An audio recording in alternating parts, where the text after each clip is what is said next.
orang awam biasanya melihat dari sisi ini nggak betul nih anak ini nakal, tadi kan ada kata-kata nakal dan hal-hal lain yang diungkapkan terhadap anak ini, justru sebenarnya itu bukan karena nakalnya, nakal ini sebagai dampaknya aja gitu ya dari apa yang terjadi sebenarnya. Nah kalau kita lihat untuk pembahasan hari ini kan pencegahan nih, betul. pencegahan kriminalitas remaja. Nah sebenarnya kenapa sih terjadi tuh kriminalitas? Itu tidak semata-mata misalnya kurangnya penanaman agama tadi ya, ataupun pembelajaran dari sekolah, ataupun dilakukan juga konseling dan hal-hal lain yang ingin dilakukan oleh setiap lini lah istilahnya sekarang ya, untuk bisa memberikan yang terbaik buat anak-anak. Sekarang permasalahannya kenapa masih ada? Itu yang jadi permasalahan yang paling ya riskan juga ya, dan miris sekali karena kebetulan saya juga di perlindungan perempuan dan anak. Nah kejadian-kejadian yang terjadi pada anak-anak remaja terutama lebih dominan dibandingkan yang dewasa sekarang. Nah perlu diketahui dulu bahwa remaja itu ada di usia antara 11 sampai 17 lah, jadi di bawah ya. Dimana anak ini seorang anak yang ingin mengetahui sesuatu yang belum mereka tahu. Di awalnya betul, apa sih penyebabnya, apa yang melatar belakang ini semua, kembali seperti Pak Pendeta tadi sampaikan bahwa ini dari rumah memungkinkan gitu. Nah kalau di rumah sudah memberikan hal-hal yang baik, di rumah memberikan hal-hal yang merupakan pemberian etika moral yang baik bagi anak, tentunya di luar dia akan aplikasikan dong untuk hal-hal seperti itu, dan itu menjadi satu kebanggaan misalnya untuk keluarga. Nah permasalahannya sekarang di luar berbeda dengan di rumah. Banyak yang harus diadaptasikan, banyak yang harus disesuaikan dengan suasana di luar. Nah inilah pentingnya etika moral itu ada pada diri anak, mulailah dari rumah gitu. Jadi di sini penting dilakukan karena di situ saya sedikit sampaikan, ini bukan teori ya, tapi memang seharusnya seperti itu. Ada periode yang namanya critical period bagi anak. Terjadinya kriminalitas remaja memungkinkan terjadi kalau pertama kasih sayang, perhatian kurang dari orang tua. Yang kedua rasa aman pun tidak ada, ya rasa aman. Ketiga adalah tidak ada keteraturan, jadi bebas aja mau melakukan apa-apa. Dan yang terakhir adalah penghargaan. Itu bentuk kebutuhan dasar seorang anak yang harus dipenuhi oleh orang tua.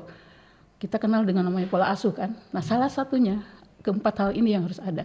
Nah kalau di antara satu saja tidak ada, kriminalitas remaja memungkinkan terjadi. Salah satu dari keempat tadi. Ya bisa saja. Jadi keempat hal itu harus ada keseimbangan. Tidak bisa hanya satu misalnya gitu, enggak bisa.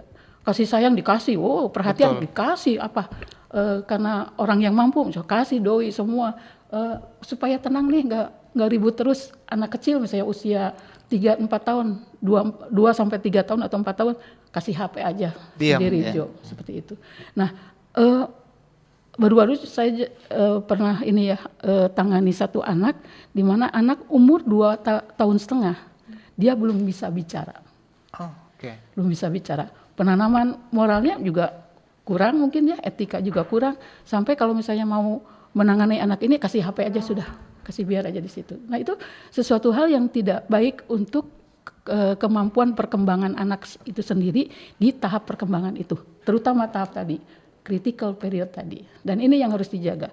Ya memang kembali di rumah, tapi sekarang bagaimana lingkungan? Nah lingkungannya gimana sekarang? Nah lingkungannya adalah, ini jadi pilihan loh buat anak remaja sekarang.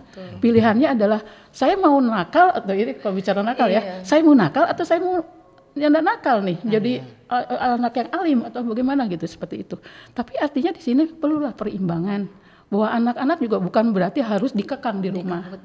Berikan kesempatan mereka untuk keluar, untuk mencari jati diri mereka. Tapi bukan berarti tidak diarahkan oleh orang tuanya, karena di usia 18 tahun anak masih dalam pengawasan orang tua.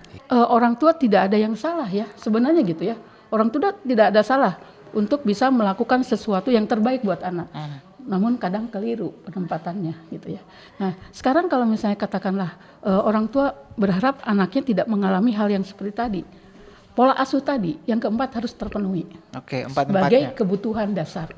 Karena kalau tidak, di usia remaja ini sangatlah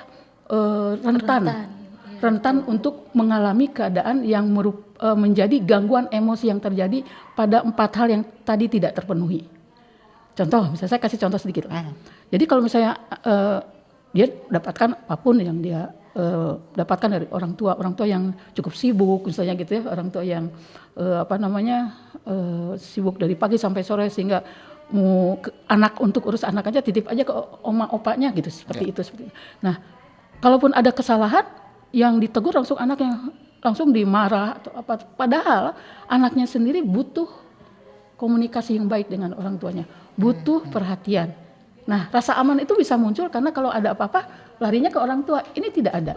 Nah, kondisi ini memungkinkan kalau misalnya orang tua juga tidak bisa menunjukkan sikap yang lebih lebih mampu untuk bisa mengontrol keadaannya. Keadaan itu. Nah, dilakukanlah misalnya pemukulan gitu ya. Nah, pas saat kedua pada saat 1 sampai 7 tahun dan sampai remaja itu menjadi core belief istilahnya. Core belief itu adalah yang berkepanjangan menjadi kepercayaan yang menetap pada diri dia, kalau saya lakukan kesalahan pasti saya akan dipukul. Pas keluar terjadi sesuatu misalnya.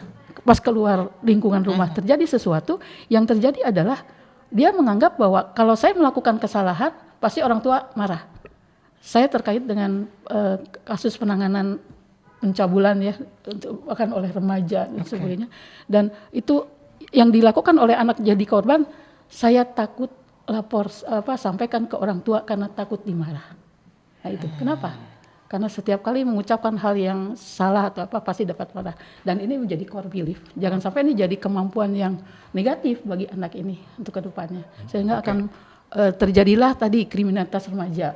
Dia akan mencari ketidakteraturan. Kalau tidak dapat aturan, dia akan mencari ketidakaturan karena terlalu terkekang.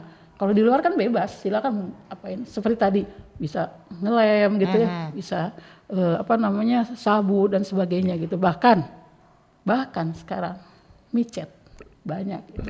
Ya sebenarnya kembali orang tua pun harus self awareness ya. Memiliki kesadaran diri bahwa ini adalah anak-anak saya yang perlu mendapatkan perhatian, yang perlu mendapatkan rasa aman, yang perlu mendapatkan sesuatu yang sebenarnya orang tua wajib melakukannya gitu. Ini bukan berarti semua orang tua begitu ya, enggak. Tapi ada yang orang tua yang sangat baik, tegas, walaupun katakanlah ada aturan-aturan tertentu tapi tidak mengikat begitu, seperti itu. Inilah yang disebut dengan demokratis. Biasanya kalau ada permasalahan di meja makan, ceritakan apa sih di sekolah. Nah, ada orang tua yang justru menanyakannya gini, Ngana nakal nggak tadi di sana? Baking apa di sana? Seperti itu. Jadi ada sesuatu yang menjudge dia bahwa dia selalu nakal. Daripada sudah dijudge baking jauh di luar. Nah gitu. Itulah yang harus dihindari. Jadi yang terpenting adalah bagaimana kita bisa memberikan perhatian pada anak sesuai dengan kebutuhan anak itu sendiri. Gimana sih tahunya gitu ya. Terkadang kan pagi kerja, pulang malam. Artinya frekuensi pertemuan orang tua dengan anak kurang. Nah, tadi bicara pertemuan kan kualitas ya. Tadi bicara kualitas, berarti kalau bicara kualitas 1 menit, 2 menit, 5 menit pun kalau misalnya kualitas dengan anak baik, menyatakan sesuatu tentang hal yang sifatnya bisa menstimulasi pola pikirnya, cara bicaranya, emosinya, bahkan dia dalam bersosialisasi dengan orang, itu akan sangat bermanfaat karena kualitasnya baik antara orang tua dengan anak. Oke.